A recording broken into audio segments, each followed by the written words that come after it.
tudo bem? Hoje vamos falar sobre a industrialização brasileira e falaremos dando continuidade a partir da era Fernando Henrique Cardoso, né? Só para lembrar, nós já falamos um pouco sobre a industrialização brasileira da era Vargas, JK, durante os governos militares, a era Sarney, né? A era Collor, / Itamar Franco, e aí paramos justamente no Plano Real, que foi o plano lançado pelo Itamar e que o Fernando Henrique foi convidado na época a ser ministro da Fazenda. Montou uma equipe com notáveis economistas, né? Gustavo Franco, Edmar Baixa, Pedro Malan, né? E esse grupo fez o Plano Real, que foi um plano muito assertivo, um plano que conseguiu controlar de fato a inflação brasileira, né, que nós passávamos por ciclos de hiperinflação, e estabilizou a economia brasileira, né? Lembrando, pessoal, que na era Collor, o Brasil tinha vindo de uma era militar com forte intervenção do Estado, né, no crescimento da indústria, incentivos, subsídios, proteção, né, do mercado nacional, né, das indústrias nacionais. Isso tudo incentivou a industrialização brasileira, né? Mas na era Collor veio com aquele modelo que propõe a diminuição do Estado mínimo, a abertura da economia, a desregulamentação da economia, as privatizações, né? E isso tudo produziu um choque, né, de realidade na indústria nacional, né? E muitos não suportaram esse choque de competitividade quando tiveram que competir internacionalmente, né? Com menos proteção do Estado, né? Ele facilitou os produtos importados entrarem no Brasil, né? E aí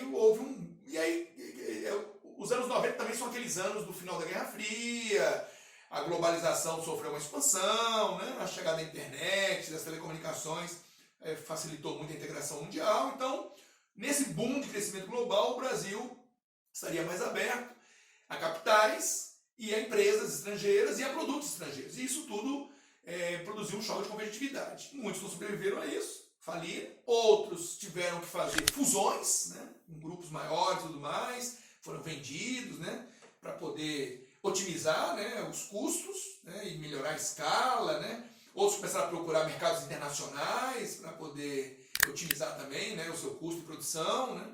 Foram produzir a partir de outras bases industriais em outros países, né. É importante também lembrar que nos anos 90 também teremos o fator China, né? A expansão da economia chinesa, ganhando mercados do mundo inteiro, exportando produtos para o mundo inteiro, né? Isso também vai ser um elemento que vai pressionar muito a indústria nacional. E aí o Collor deixou de herança positiva esse choque de competitividade, né? A busca por programas de qualidade, eficiência, né? De melhoria da produtividade da indústria nacional, né? Automação de processo, informatização, né? Foi o lado positivo aí. Porém, a economia não dava trégua, né? A crise econômica perpetuou-se pela era Collor toda, né? E aí o Itamar conseguiu o componente da estabilização econômica, né? Embora o crédito tenha ficado com o FHC, né? O pai, de fato, né, do real foi o Itamar, né? Foi no governo dele, né? Só que ele acho que não fez o marketing adequado, né? E aí colou no FHC, né? Essa questão do plano real, né? E isso fez o FHC ganhar 2 mandatos presidenciais, né? O Itamar vai terminar o mandato que o Collor tinha iniciado e o Fernando Henrique vai se candidatar e vai vencer por 2 mandatos consecutivos, né? E aí, durante o período do Fernando Henrique, o que aconteceu? O Plano Real, pessoal, ele deu certo por vários motivos, né? Primeiro, havia toda uma expectativa no Brasil, querendo acertar, querendo que finalmente um plano corrigisse o problema da hiperinflação, né? E da corrosão da renda, né? E da instabilidade que o Brasil vivia. Então havia, entre políticos, empresários, né, a população brasileira como um todo estava muito desejoso, vamos chamar assim, de um plano que desse certo, né? Segundo, o Plano Real ele foi um plano muito didático, né? Ele foi muito bem apresentado, explicado, né, para a população como um todo, né? Eles tiveram uma boa comunicação do plano. Terceiro, ele foi gradativo, né? Introduziu-se a famosa URV, né, a Unidade Real de Valor, que fez uma transição entre a moeda antiga e o real, né, a moeda nova, né? Ela servia como um parâmetro, né, de conversão, né? Então você passou a ter preços cotados não mais na moeda antiga e não ainda no real, mas em URVs, né?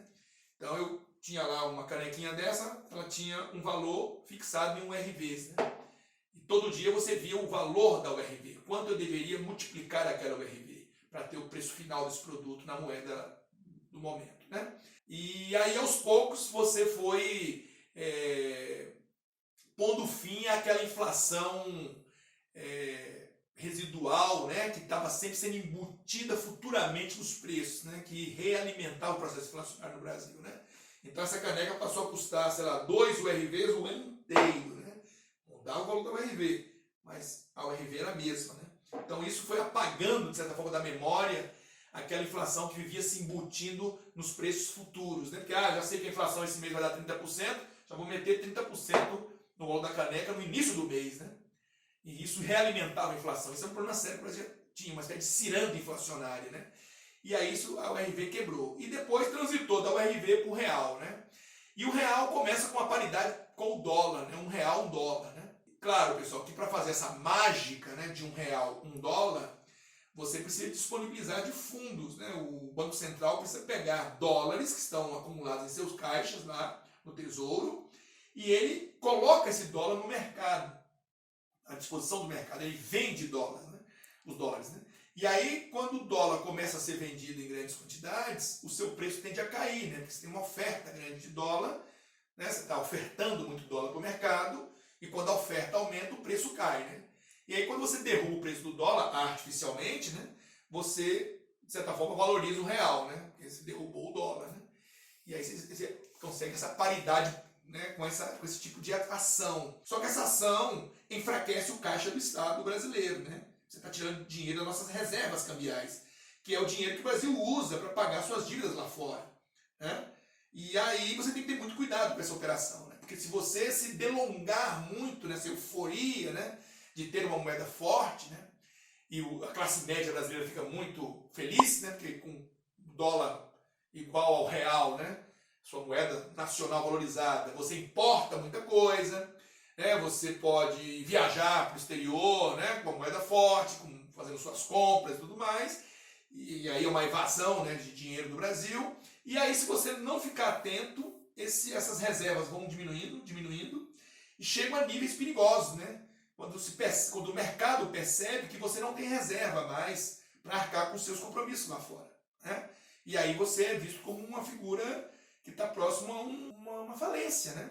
E aí o mercado pode desconfiar e começar a ver uma venda de títulos nacionais, por exemplo, né? O sujeito comprou o título brasileiro, do Estado brasileiro, ele pode querer agora vendê-lo antecipadamente, porque está preocupado, né, com o rumo que as coisas estão tomando, e isso pode ser ruim, porque aí você descapitaliza e gera uma guerra especulativa, né? Ataque especulativo à moeda, né? Então você tem que estar muito atento. E como é que você faz isso? Você tem que ir recompondo esse fundo, né? Que você está sangrando para manter a paridade dólar-real, né? Como é que o Brasil recompôs isso, né? Através das privatizações, que o Fernando Henrique deu continuidade, né? Depois do Collor, o Fernando Henrique deu continuidade às privatizações, atraindo investimentos para o país, né? Aí o Brasil passou a ter uma economia estável, né? Com um horizonte melhor de crescimento. Então isso passou a atrair investidores para o Brasil. Uma outra forma de recompor esse caixa é diminuir os gastos do governo, né? E aí quando o governo diminui gasto, ele diminui também a demanda por dinheiro, buscar dinheiro fora em bancos, né? Então isso aí tudo vai realimentando o processo. Só que essa política tem um limite, você não pode se delongar muito nela. Na época o Fernando Henrique foi muito criticado por estender essa política de paridade, quer dizer, de moeda nacional forte, né? Sobrevalorizada, né? Durante todo o primeiro mandato, né? Para muitos ele exagerou na dose, né? Mas aí ele garantiu com isso a reeleição dele, né? E isso ficou tão marcado, né, que o Fernando Henrique ele se reelege, né? Ele fica 95, 96, 97, 98, e no início de 99, quando ele foi reeleito em 98, assume o segundo mandato, vamos chamar assim, em 99. Logo que assumiu o segundo mandato, ele estabelece o rompimento da paridade, né? Quer dizer, deixa o dólar flutuar, né? Não mais mantém essa paridade, e aí o mercado é que vai definir os novos parâmetros, né? E aí, a princípio, houve uma forte desvalorização do real, né? porque houve toda uma preocupação do mercado quando o Brasil fez isso, né? Só que aí o país provou que estava em condições de continuar arcando com seus compromissos externos, que tinha reservas cambiais suficientes, ele não estava quebrado não, né? E aí o mercado aos poucos se acalmou, né? Desde 97 que o mercado mundial passou a atravessar uma crise dos países emergentes, né? Nós tivemos uma crise dos tigres asiáticos, em 97, que atingiu o Japão. Em 98 nós tivemos uma crise na Rússia, né? A Rússia quebrou em 98, né? E aí em 99 essa desconfiança internacional bateu aqui, né? Já tinha tido... Começou tudo no México em 94, né? O México foi o primeiro a quebrar, né? O famoso efeito tequila, né? A falência mexicana gerou uma desconfiança no mercado que atingiu os países lá da Ásia, os tigres asiáticos, em 97. Aí o pessoal diz que a crise dos asiáticos gerou o efeito saquê, né? Que aí atingiu os russos, né? Que gerou o efeito vodka, né? Que atingiu o Brasil. E foi nessa onda de desconfiança, nesse ataque especulativo, né? Que é o mercado começa a vender papéis brasileiros, né? Buscar o recurso de volta que prestou um dia. E aí o Brasil sofreu um ataque especulativo, foi quando o real sofreu uma forte desvalorização. A primeira da sua história, vamos chamar assim, né? História recente, porque ele tinha sido lançado em 94. Mas aí o Brasil foi capaz de mostrar que estava no caminho certo, estava crescendo. Tínhamos aprovado uma lei de responsabilidade fiscal para limitar gastos públicos, né? Estávamos privatizando, né? Então o Brasil mostrou ao mercado que não havia por que ter medo, né? E aí nós escapamos, vamos chamar assim, de uma falência, né? A Argentina não escapou, né? Nossa vizinha em 2001 desmoronou, né? E até nos acusou, né, de ao desatrelar real de dólar, sem combinar antes com ela, né? Porque ela também estava com a moeda atrelada, né? O famoso plano Cavalo, né? Está ligado ao nome do ministro da Fazenda deles, Domingos Cavalo, né? Que aplicou um plano também de paridade, 1 por 1, né? Só que os argentinos passaram uma década, né, no governo do Carlos Menem, né? Mantendo essa paridade, aí foi demais para eles, né? E aí realmente eles afundaram, né? E não conseguiram recompor esse caixa como o Brasil tinha feito. E a crise argentina se arrasta até hoje, né? Entre altos e baixos se arrasta até hoje. E aí, então, diria você que no final dos anos 90 ali, quando o Fernando Henrique assumiu o segundo mandato, o Brasil passou por um aperto. Mas aí as coisas o Brasil foi ganhando fôlego, né? As exportações melhoraram, né? Porque com o real desvalorizado, a mercadoria brasileira ficou mais em conta. Aí nós começamos a melhorar as exportações, né? Enquanto o real teve forte, o Brasil estava com déficit, né? Ele estava importando mais do que exportando, né? Então melhorou a nossa balança comercial, né? E aí a indústria, né, que a princípio se viu num momento interessante, né, de moeda estável, Brasil estável, né, poder importar máquinas e equipamentos, né, a estabilidade trouxe o consumo interno do brasileiro melhorou, né, passou a consumir mais bens de consumo duráveis e não duráveis, né.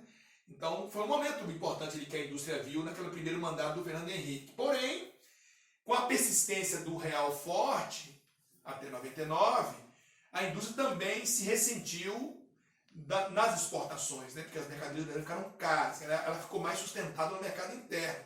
Tudo bem que o Brasil tem um grande mercado interno, né? Não é um mercado de se jogar fora, né? Mas a indústria se ressentiu da exportação. E aí, quando o real sofreu a desvalorização, em 99, isso melhorou a balança comercial e melhorou as exportações da indústria nacional, né?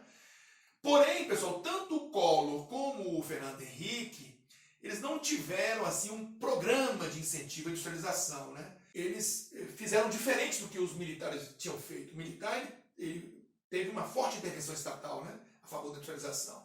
Já o Collor e o FHC é um modelo mais neoliberal, né? Então, um modelo em que o Estado intervém menos, né? E privatizaram muito, né? O setor siderúrgico foi privatizado, o setor das comunicações foi privatizado, né? A Petrobras, ela se tornou de capital misto, né? Até então ela era 100% estatal, né? A Companhia Vale do Rio Doce foi privatizada 100%, né? Então, assim, o Brasil passou por essa era, né, de privatizações.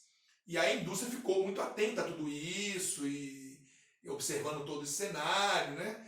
E assim, melhorou, mas ela não avançou, né, muito, né, nesses anos. Porém, temos na sequência o governo do Lula, né? O Lula ele é eleito depois de 4 tentativas, né? E o Lula é eleito numa situação que o Brasil ainda temia, né? O mercado como um todo temia a eleição do Lula, né? Em função de todo um passado de sindicalismo, de discurso anti-empresário, né? Anti-FMI, de que o Plano Real tinha sido um erro, né? O PT criticou muito o Plano Real, né? E que não ia dar continuidade a ele se fosse eleito. Então isso tudo assustou muito o mercado. Tanto que no ano que o Lula foi eleito, disputou ali, né? Para ser eleito e foi eleito, o mercado reagiu, houve um ataque especulativo de novo, uma forte desvalorização do real novamente, né? Na época um dólar passou de R$4, né? E o Lula, inclusive, tem que se mobilizar para garantir a sua eleição, né? Ele fez um documento chamado Carta Dirigida ao Povo Brasileiro, onde ele prometia manter as bases da política macroeconômica, né? Que está apoiado nesse câmbio flutuante, superávit primário, né? Que é o governo fazer uma reserva do que ele arrecada para poder pagar sua dívida, né? Metas de inflação, né? O pessoal chama de tripé, né? Que apoia a macroeconomia brasileira. Então o Lula se comprometeu a manter esse tripé, né? Quer dizer, não romper com isso, quer dizer, manter a cara do Plano Real, né? E trouxe para ser vice dele um empresário, né? Um grande empresário do ramo têxtil, o José de Alencar, para garantir aqueles que temiam o governo dele de que ele não ia atentar contra o empresariado nacional, né? E isso tudo findou garantindo mais todo o histórico dele na política, garantindo a sua eleição para o primeiro mandato, né? Ele assumiu em 2003. E aí o governo Lula já muda um pouco essa perspectiva da indústria, né? Por quê? Porque ele vai ter um plano de incentivo à indústria, à tecnologia, ao comércio exterior, né? Quer dizer, volta a ter uma presença maior do Estado como um órgão que incentiva, que desonera setores, né?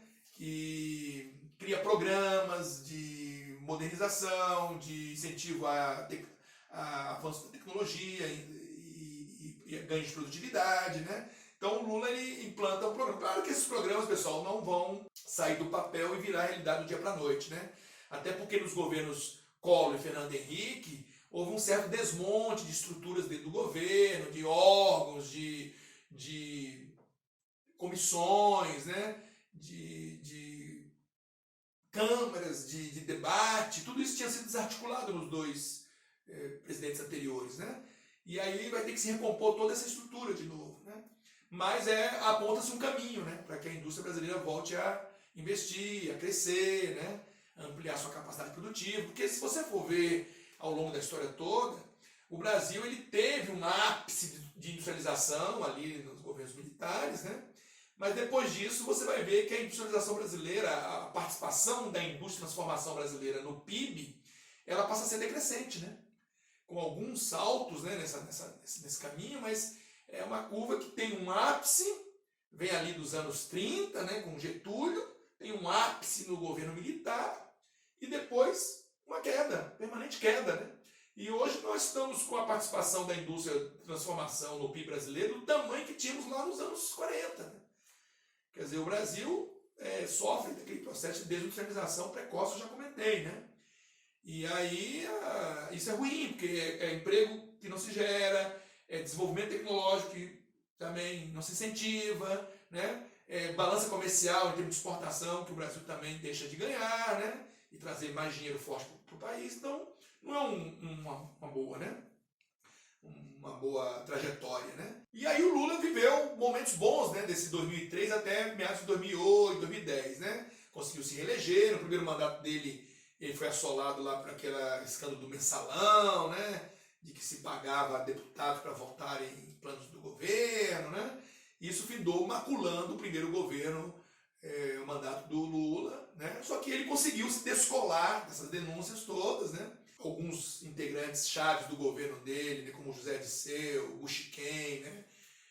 Genuíno, né? Históricos, né? Quadros históricos do PT ficaram pelo caminho, né? Foram sendo queimados aí por essas denúncias todas de corrupção, mas o Lula conseguiu se descolar, né? E os partidos que deveriam fazer oposição a ele não souberam se organizar devidamente como opositores, né? Ficaram até com medo de bater demais no Lula, porque ele era muito benquisto em termos eleitorais, né? deixaram para bater mais no final do mandato dele, para ver se ele se desgastava, e deu tempo para ele ganhar fôlego, né?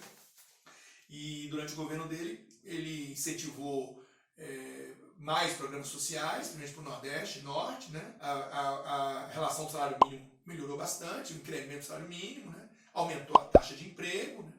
Diminuiu as desigualdades no Brasil, o índice de Gini brasileiro melhorou, o IDH brasileiro melhorou, diminuiu a mortalidade, diminuiu o analfabetismo, né? Quer dizer, o Brasil mostrou um momento bastante interessante, não só em termos de crescimento econômico, mas também em termos de melhorias sociais, né? Isso repercutiu no mundo inteiro, né? Veio aquela história dos BRICS, né? Criada em 2001 lá pelo economista John Neal, né? Onde o Brasil, Rússia, Índia, China, a princípio BRIC, né? Depois acrescentou-se o S de África do Sul, né? O BRICS, né?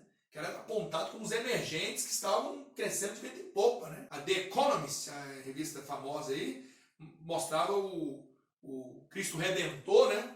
Saindo como um foguete, né? Por cima da Baía de Guanabara, né? Quer dizer, a Baía estava decolando, né? Mas logo, logo você vai ver que foi o voo da galinha, né? Quer dizer, logo, logo, a própria The Economist fez uma outra capa com o Brasil, o Cristo afundando na Bahia, né? Quer dizer, mostrou os dois momentos que o Brasil vivia. Então o Brasil viveu um bom momento, 2003, 2008, a economia mundial estava crescendo bem, demandando commodities, a China era a locomotiva do mundo, né? Os Estados Unidos viveram lá na era do Bush, né? Uma era em que o Banco Central americano liberou crédito, diminuiu juros, né? E, tanto que houve aquela euforia dos mercados imobiliários que vai levar à crise de 2008, né? Mas aí veio a crise de 2008, a crise imobiliária americana, que explodiu para o mundo inteiro, né? E aí o Brasil, a princípio, o governo negou essa crise, foi um grande erro, dizer que essa crise era nossa, estávamos descolados da crise, era só uma marolinha, essa é a crise dos olhos azuis e cabelos louros, né? Essas são metáforas que na época o governo criou para dizer que essa crise não era nossa, né? Era a crise do primeiro mundo, né? Que afetou, a princípio, Estados Unidos, Europa, Japão, né? Mas é ingênuo achar que no mundo globalizado, né, você não vai ser atingido por ela daqui a pouco, né? E aí foi dito certo, né?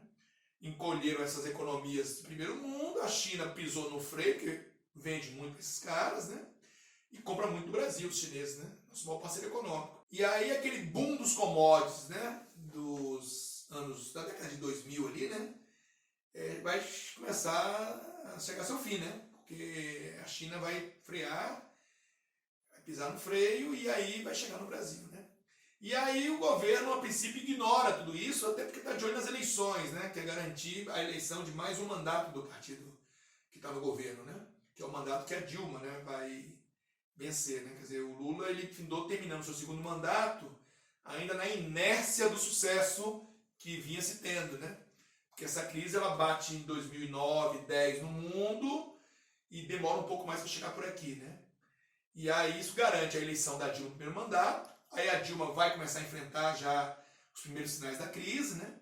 Só que aí o governo manteve a mesma receita, né? Dobra a aposta, como a gente diz, né? Então o governo vai continuar tendo elevados gastos públicos, né? Vai desonerar alguns setores para garantir a manutenção dos empregos e da renda, né? E os brasileiros vão continuar buscando crédito, né? Porque uma das políticas também deles foi liberar crédito, né? E aí isso vai levar a um nível de endividamento e inadimplência, logo logo, né? E aí a indústria que nesses anos Lula, né, viu um bom momento de crescer, de expandir, né? De aumentar a capacidade de produção, de importar mais equipamentos para modernizar as linhas de produção, né? Onde o consumo interno foi bastante aquecido, né? Ela vai começar a vislumbrar um horizonte mais tenebroso, né? E aí ela começa a pisar no freio, né? E ela começa a reduzir a capacidade de produção, começa a desempregar, começa a diminuir o investimento, né?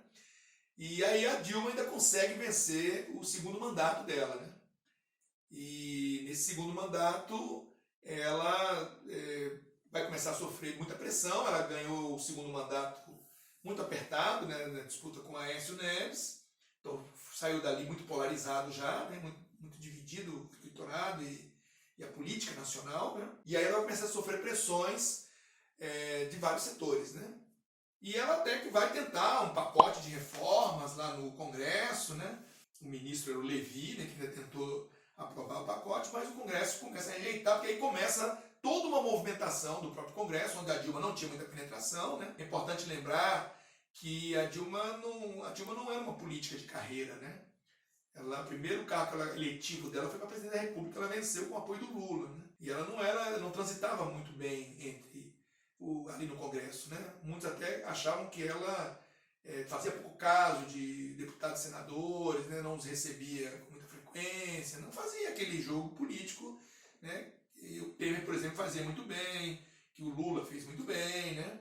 Com o FHC, então muitos consideravam ela muito dura nas posições dela e tudo mais. E aí ela começou a ser acusada, aí o Congresso passou a rejeitar propostas, né?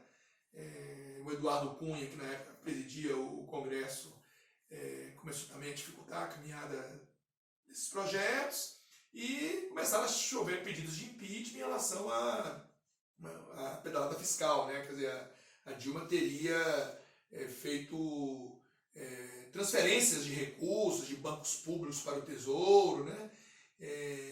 Manobras contábeis, né, que ela não estava autorizada pelo Congresso a fazer, né? E aí ela começou a ser acusada de fazer algo que ela não tinha o direito de fazer, né?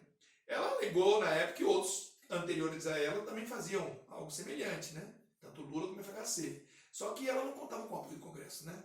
Quer dizer, você pode até estar errando se o Congresso faz vista grossa, né? Mas se o Congresso resolve te fiscalizar e você não tem apoio lá, não tem a maioria dos votos para se salvar, né? Que foi o que aconteceu com o Temer. O Temer teve pedidos de impeachment contra ele, mas o Congresso barrou, né? Não deixou passar.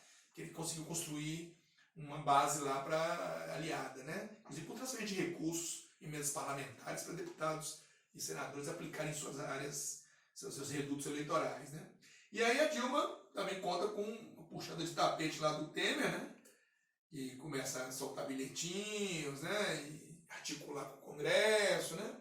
E aí ela sofreu um processo de impeachment, que todos vocês acompanharam, né? E foi afastada, né? E aí o Temer assume. É um momento difícil da economia. Com a chegada do Temer, o mercado, né, volta seus olhos. Ele consegue tomar algumas medidas que vão dar uma estancada, né, na crise, né? E aí consegue trazer juros, melhora a relação do câmbio, que estava começando a estourar muito, né? E consegue reforma trabalhista, aprovar, reforma da educação, né? Só que aí o Temer também foi envolvido em denúncias, né?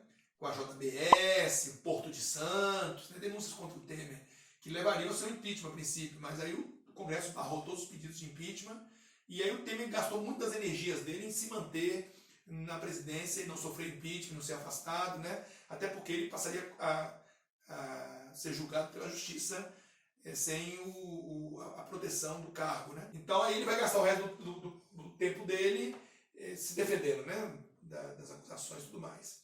E aí o Brasil, de certa forma, fica paralisado esperando o que vai acontecer com a política, né? As incertezas da política, né? Porque aí o PT nessa altura está muito desgastado, né? Com todas as denúncias de corrupção, do Petrolão, né? Toda aquela escândalo da Petrobras, né? Que vai ficar levando o Lula nos desdobramentos das propinas que se cobravam, tudo mais, até a cadeia, né? Então, esse desgaste grande que o PT sofreu vai levar a eleições muito complexas aí, em termos de quem será o candidato, né? Que vai vencer, né? Há uma certa incerteza no horizonte, né? E é nesse contexto, né, de fracasso do PT em termos morais, nesse momento agora econômicos, né? Mergulhou o Brasil numa crise, né? E aí cresce muito o sentimento do antipetismo no Brasil, né? E os outros candidatos que se apresentam não convencem, né, o eleitorado, e aí vem a questão meteórica aí do atual presidente, através de toda uma campanha de 4 anos nas redes sociais, onde se firmou fortemente, né? E aí temos uma eleição meio surpresa, não se acreditava muito na eleição, o próprio PT não acreditou muito na eleição e tardiamente deixou para trabalhar, para fazer oposição, né, ao atual governante, né? E aí ele vence, as eleições e assume. Né? Então o Brasil, nessa era da Dilma e do Temer, em termos de industrialização, a industrialização brasileira vai sofrer muito, né? Porque a crise vem, a indústria paralisa, encolhe, né? Depois, na era do Temer, melhora as condições econômicas, mas os horizontes não são muito claros, né? E no atual governo, a situação ainda não se consolidou, não se consubstanciou ainda nos horizontes, porque estamos vivendo um momento ímpar, né? Com a pandemia, né? E o encolhimento da economia, né? Então, assim, eu diria para vocês que esses últimos anos, né? O pessoal chama de a década perdida, essa última década, né? Já tivemos uma década perdida lá nos anos 80 com o Sarney, né? E nós estaríamos uma década perdida agora, né? Nessa década que passou agora, terminando agora, né? Seria uma década perdida do Brasil, né? Vamos ver como a gente vai sair dessa, ok? Então, em termos de industrialização brasileira, né? É isso. Claro que a partir do Collor para cá, o Brasil começa a viver mais intensamente sua terceira revolução industrial, né? A técnico-científica informacional, com os nossos tecnopolos, né? Em São Paulo, né? Campinas, São Carlos, né? São José dos Campos, né? Rio de Janeiro, Porto Alegre, Campina Grande na Paraíba, né? São alguns dos nossos tecnopolos, da indústria de química, petroquímica, do gás, né? Dos biocombustíveis, da softwares, né? Eletrônica, metal mecânica. Então, são alguns setores aí que o Brasil tem avançado bastante na pesquisa e estamos começando a ensaiar alguma coisa da nossa quarta revolução industrial, né? Mas ainda estamos tentando consolidar nossa terceira revolução industrial, ok? Então, pessoal, com isso a gente termina essa trajetória histórica, né, do Brasil na sua industrialização. Na próxima aula a gente fala um pouco mais sobre a industrialização regional do Brasil, ok? Grande abraço. Que país é esse? Que país é esse? Que país é esse? Que país é esse? Sabe, e fica todo mundo no compasso de que vai acontecer um milagre e vai todo mundo se salvar. Eu sinceramente, estou assustado com a República de Curitiba.